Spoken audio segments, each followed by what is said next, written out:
บ่ค่อยเห็นมีแต่กี้เพิ่นก็สิใช้จังซี่ล่ะแต่ว่าเพิ่นสิเอาใส่กับเกวียนเอาใส่กับเกวียนอันนี้เพิ่นเอาใส่กับรถยิ้วจ้ะเพิ่นเอิ้นอืม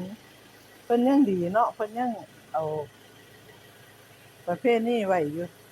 ใส่กับรถยิ้วเพิ่นเอิ้นกระเซ้อจ้ะแต่กี้แก่เขาเพิ่นใช้รถแก่เขาเพิ่นก็จะเอาอันนี้ล่ะเป็นเกวียนขึ้นใส่เกวียนเป็นอันบักใหญ่เนาะ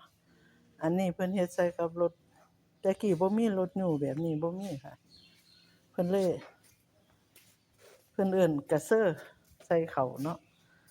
สมัยก่อนจ้ะพ่อแม่เอิ้นกระเซ้อใส่เขายังดีวัดนี้เพิ่นยังอนุรักษ์ไว้ให้ลูกให้หลานเฮาเบิ่งเนาะคือมันมีประโยชน์หลายแก่หยังก็ได้หลายจ้ะอนุรักษ์ไว้จ้ะเอาตามนี้ล่ะพี่น้อง